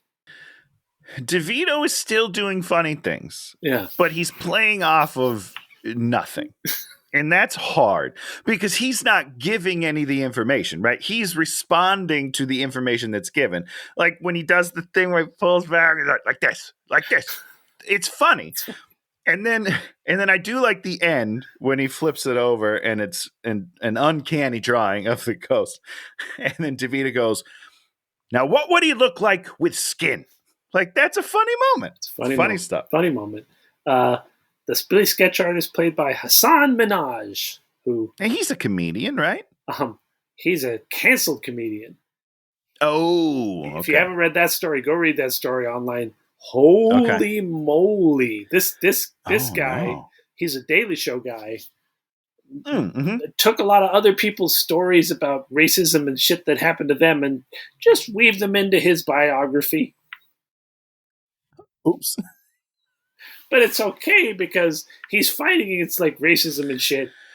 So it's okay for him to accept these things as his own personal biography and then tell them in interviews. And, it's like one thing, like that's why I wasn't always a big fan of, what's her name? Trainwreck. Who did that Trainwreck movie? What was her name? Amy Schumer.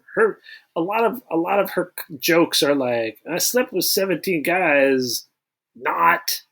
she does like a lot of things where she tells this whole sort of story and then she's all like, but that didn't happen. But I made it all up. Sure. Yeah. And it's fine. And, she's funny. She's incredibly funny. And I like her. I like that Trainwreck movie. But a lot of the comedy, you're like, I want to understand who you are as a person. Sure. I don't want to. I was watching Michelle Wolf. Well, rewatched her. She has a new show you should watch. She's so fucking funny. What's the new show? She has it's like 3 episodes. Like one's like 30 minutes, one's 20 minutes, another one's 30 minutes. Just stand-up comedy. But you watch her. It's just all the stuff is real because you know that she's. What are you doing, Hawker? She's a fucked up person. Sure. And that's what I love. You're like, that's what I want to see. I want to see how freaking broken you are to make us all feel either better about ourselves or equivalent about ourselves. Sure. So Hassan Minhaj, he's in trouble. So we find out that this face is Alistair Crump, dark magic, blood sacrifice. His old house is a bed and breakfast. I don't know. Stretching room. Which is confusing, right? Because she wants to make a bed and breakfast. Callback. I didn't understand the connection. It's called a callback, Tony. I don't think you're using it right. I think that's wrong. So they have to escape from the stretching room, and they have to climb out. And the room is stretching, and then they have to use a flashlight to make the ceiling disappear. But there's alligators crawling up the wall to get them. Just like the ride, right? Yeah, that's what happens. That was a joke. It's a little joke there, Dan. And then I wrote, there's quicksand and alligators, and then they drive off then they drive away. Oh, so they know who he is, and they know they have to go get something he owns. Right. And so they drive away, and then there's evil trees that they have to drive through. Yeah. So we've left there. And Owen Wilson's with them because he was outside. Oh, he's outside smoking. Is that what it was? Okay. Smoking a J. Smoking a J. This guy's high as a kite. Oh, man. So they go to classic. They go to Crump Manor. Do you want to talk about the tour? Why do I have the feeling that they're the next day? I say they're the next day. Yeah, well, because it's daytime. Yeah, it's definitely daytime when they get. It's night when they leave, and it's daytime when they're at the manor. Without a doubt, there's windows everywhere. It's daylight. I thought that it was gonna be funny. You thought that? Yeah, okay. Like I thought that this was like a scene that they were going for jokes, where he was like, "Did he own this?" And she's like, "Nope." No, she does not say nope. She says no. Nope. No, she does not say nope. Okay, she just says no. No. Nope would be funny. Does he own this? No. Like, I don't know what's happening. That's a replica. I don't understand. This one's made out of seahorses and nothing. It's so weird. This whole scene is bizarre. I don't know, man. And it's weird. Who's playing the tour guide? Somebody that I know, but I don't remember at this moment. Winona Ryder. Winona Ryder, yes. You have brought in Winona Ryder. Oh, we'll talk about Winona Ryder. How terrible is Jamie Lee Curtis as Leota? She's so bad, Dan. I didn't want to bring it up because I love her. I love Jamie Lee Curtis. I love her. She's great. I want the best for her, but like it's brutal, especially when, for whatever reason, I forgive it when she's the floating head. But when she becomes corporeal at the end, it's just like, get him, Jay. Oh God, it's brutal. Why is she playing a weird, bad ethnic person? I don't know. Should she? I don't know. I didn't make the movie. Should she be playing a weird ethnic person? Probably not. Listen, I don't know. It's brutal. But again, I love her. So, just watch a different movie. I was watching a thing about hackers, and they were talking about Fisher Steve. I know, great movie, totally hilarious. Great movie. Goddamn, what's his name? Our boy, he's in it. Matthew Lillard. Yeah, baby. So great in it. Fisher Stevens playing the bad guy, greatest thing ever. Then they remind me he played an Indian guy in Short Circuit. Oh, I didn't remember. I'm cringing. Hey, different times. But you walk, it's like this movie's not even 6 months old, and it's cringy watching her do. Yeah. An ethnic thing. Yeah. There's people that can do it. There's people that can do it. It's bad. She can't though, so maybe don't make her. Right? Maybe on day one you go, hey, this isn't working. Let's just kind of be yourself. Let's try that. I wrote down this. Maybe you can explain this to me. Weird Vic the Detective. What was that about? Vic the Detective. They make some weird reference. Whatever. Who knows? We're not going to go there. I don't know, but can we get to Daniel Levy yet? What's going on? I've been waiting all day for this. Who's Daniel Levy? Wait, what? Who's Daniel Levy? What do you mean, who's Daniel Levy? Am I saying it wrong? Let me say it louder. Who does Daniel Levy play? I don't even know who that is. Okay, first of all, Daniel Levy is Eugene Levy's son from the sitcom they did together. What's that called? Oh, you mean what's his name? It's the Canadian. Who does he play? What did he do in this movie? He's got a tiny. Let me double check his IMDb before I say this, and I'm wrong. Yeah, it's what's his name from Schitt's Creek. Yeah, Daniel Levy from Schitt's Creek. Oh, yeah. What does he do? He's like a tiny. What does he do? I don't even remember. Does he play the sea captain? No. Haunted Mansion. Okay, I was right. It's Vic. He's Vic. Oh, does he come in and do like one line? He comes in and does a little bit at the top of the stairs, and he's dressed crazy. I didn't understand that. I'm like, what is that? Because it doesn't make sense in the movie. But it was just a wonderful little moment. I was like, Daniel Levy. Too bad we didn't get more of you. Oh, they're on the tour, and then he appears at the top of the stairs, and he's all like, "It is I, Vic the Detective, and now we shall do a murder mystery." And I'm just like, I don't understand anything that's happening. You don't need to understand it, Dan, because he's wonderful. I thought it was Mike Myers. I could see that facially. Yeah, I could totally see that. Yeah. But it was kind of Mike Myers wishes he was still that funny, but it was kind of funny, so it was Mike Myers. That is correct. Oh, okay. So the sea captain takes them to where they need to go. There's a thing down that the grown men can't fit through, so they send the kid down. I tuned out. God, I thought they messed up the joke. I thought they went and got a skull, but I guess they got a hat. Yeah, so I mean, I must have been. They should have gotten the skull. I must have been playing solitaire because I do not remember. So okay, first of all, they mess up. I don't even know that they took a hat and not a skull. That's how little I was paying attention. Well, we're going to the top of the stairs real quick because this is one of the biggest missed jokes of the movie for me. They're looking down the thing and they're like, "We can't fit." Oh, hey, I can't fit. And then they're both looking at the kid, and the kid's like, I can't do that. I can't do that. And Lakeith goes, "Hey, listen, you don't have to do it if you don't want to. However, you got to do it. You got to go down."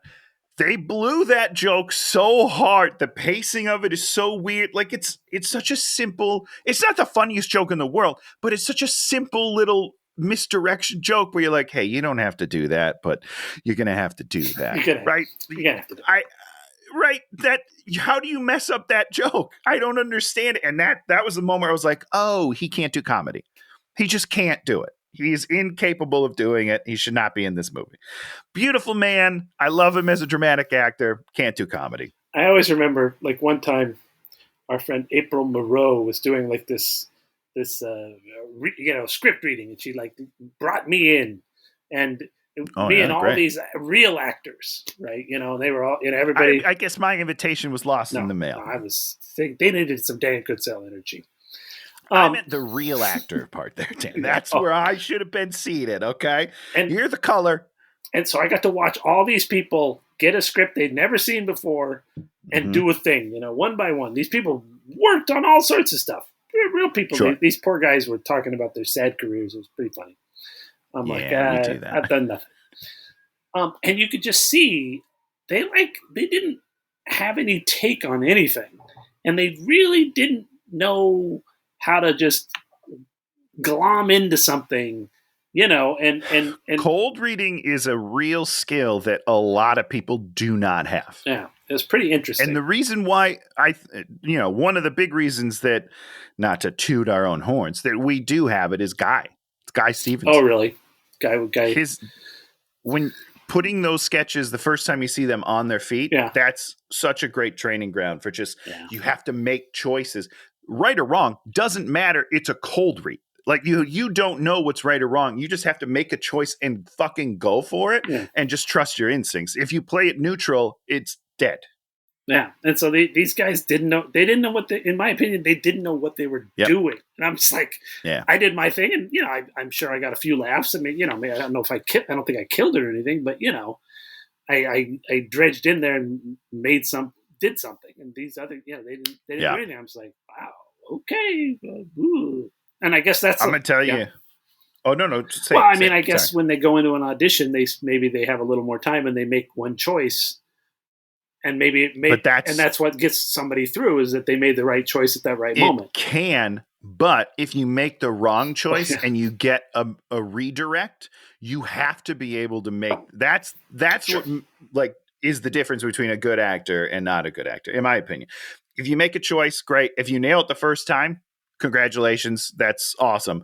But if you get a redirect note and you can't change your performance, you're dead. You're dead in the room. Yeah, I'll tell you. Here's a tip, guys. Give us a tip. If you wanna be better at cold reading, while it's other people's lines, read ahead and try to formulate your own jokes. That's what I do.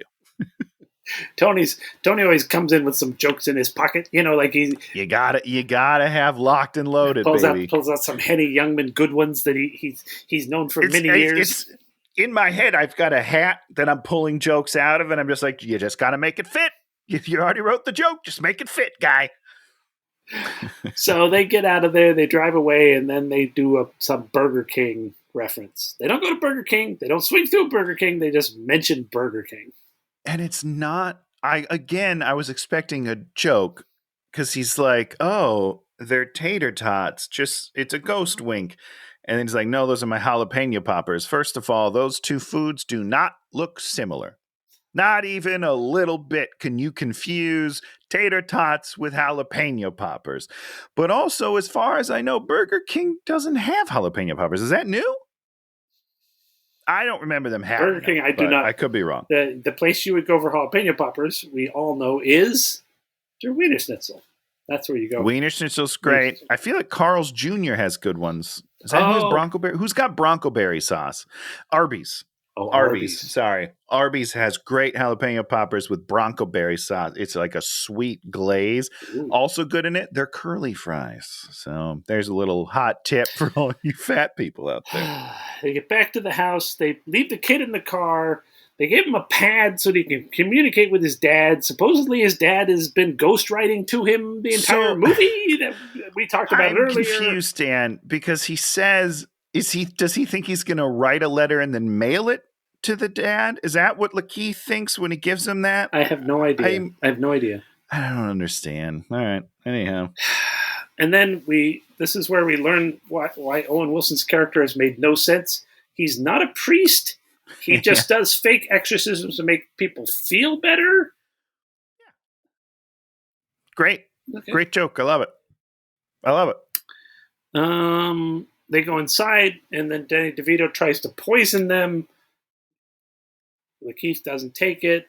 Owen Wilson figures it out because Danny DeVito goes bar, bar, bar, bar, and does a weird ghost voice, and then he's a weird voice. I guess I'm not drinking that.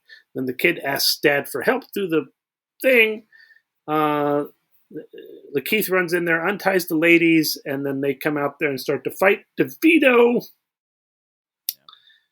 And then we realize that the kid is going to kill himself so that he can supposedly go to the other side and be with his dad. Right. Even though everyone in this movie understands that the 1,000 ghosts here do not include their loved ones. Everyone understands that perfectly and entirely.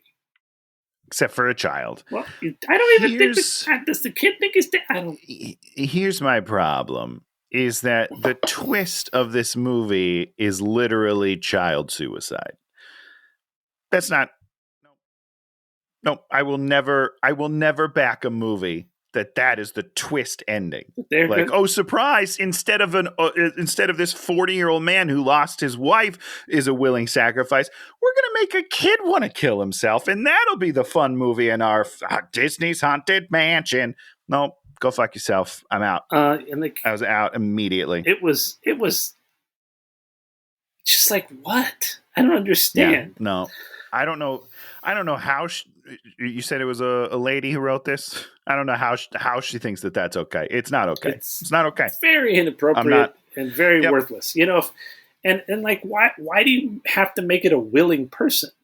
That's just stupid. Also, that's a very arbitrary rule in this movie. It's like all 999 can be anybody, but the 100th really needs to want to die. That's important.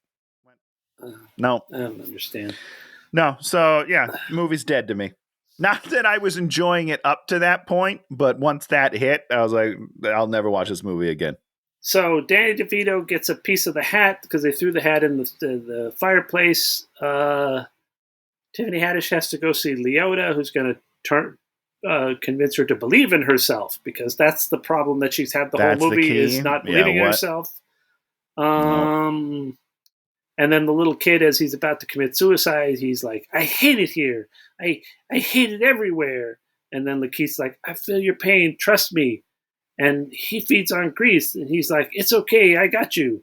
And then he goes out to the graveyard, and the kid doesn't want to kill himself anymore. And so Lakeith is like, oh, I'll go up there. And so now here's my thing, Dan. Yeah. I just want to make this clear. Make it clear. It's the willing part, right?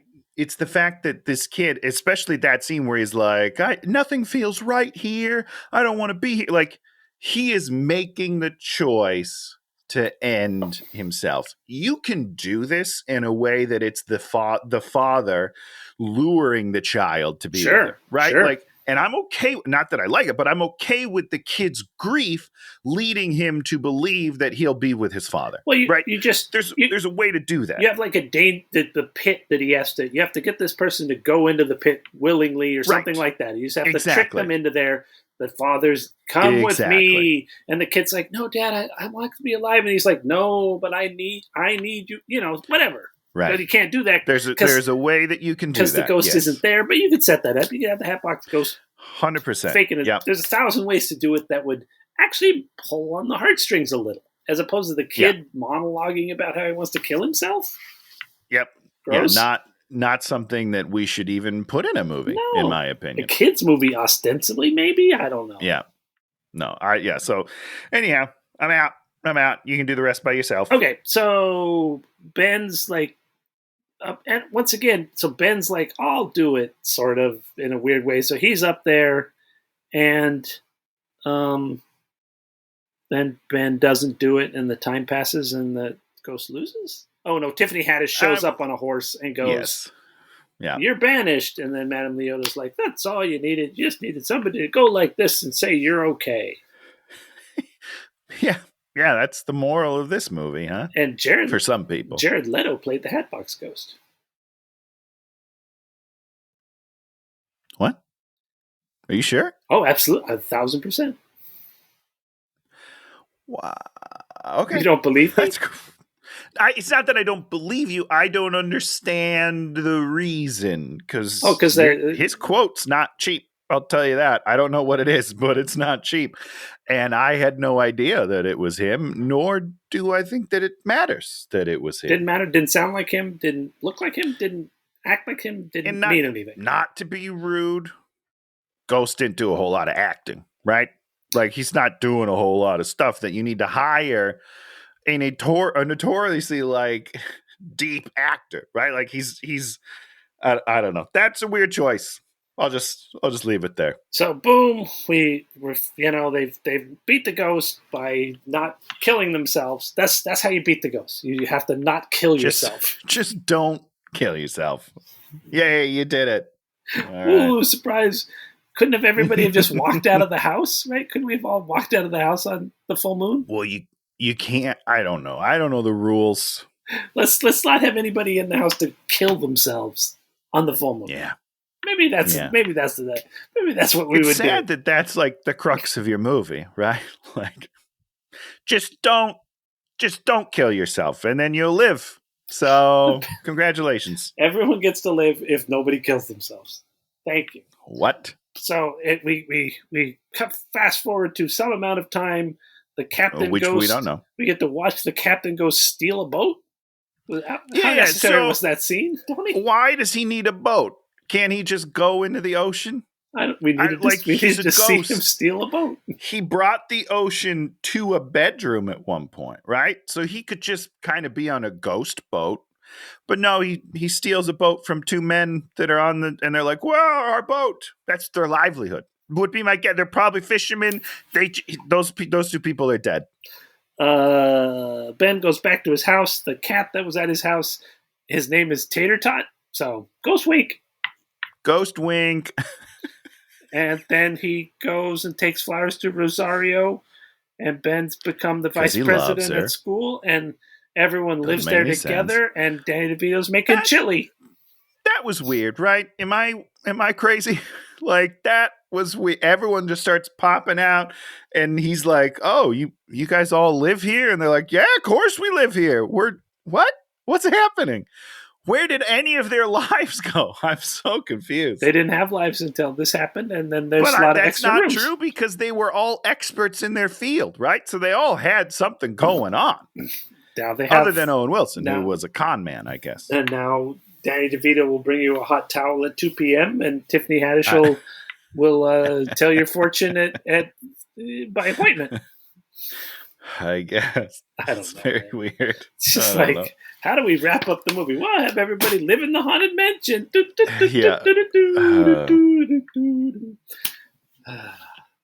This movie was just like such a mess. It was a mess, and it was too boring for me to care much of the time. It was very slow, I felt. Now, Dan, one thing I wanted to point out that was positive, I thought they did a good job with the hitchhiking ghosts. I thought that was a good bit. We didn't talk about it, but that was a good little bit. Yeah. I did not like the singing quartet in this movie. One, because there was 5 heads. They had it? Right? I don't even remember it. Yeah, I feel like they had it, didn't they? I mean, we're just kind of passing in the graveyard. Maybe they didn't have it. Maybe they probably passed it in the graveyard. I don't remember that. I thought maybe I saw a group of heads at some point. It probably was there. It was not prominently. They didn't do like fun singing. You know what I mean? Like that was my problem. Oh yeah, that was the thing about this movie. They didn't do anything fun. Oh right. Oh right. Yes. Eddie Murphy's movie at least tried to occasionally do some fun things. They tried. Anywho, that was fun. Thanks, Dan. It was interesting. What did we like? Something this week? New Joe Pera stand-up comedy special. I fell asleep during it because I'm at my stage where I fall asleep around 7:30. Then I wake up at 10, and then I'm up from 10 to maybe 1, and then I go back to bed at 1, and then I get back up at 5. That sounds terrible, Dan. Oh, no. That's how I live my life. Oh, good stuff. I live it in segments. These little segments. I get pieces of a day everywhere. Yikes. So we watched the beginning of it. It was freaking great. He had his TV show, his Adult Swim show, which was great, but his new stand-up is just it's solid. It's just he's really figured out what the hell he's doing, and it's really beautiful. All right. Lots of great, hilarious jokes that are really, really particular. He's incredibly particular. So what do you got for us, Tony? I was checking out. We were on a bit of a roller coaster this week. We watched some things. We watched Winnie the Pooh, Blood and Honey. What is that?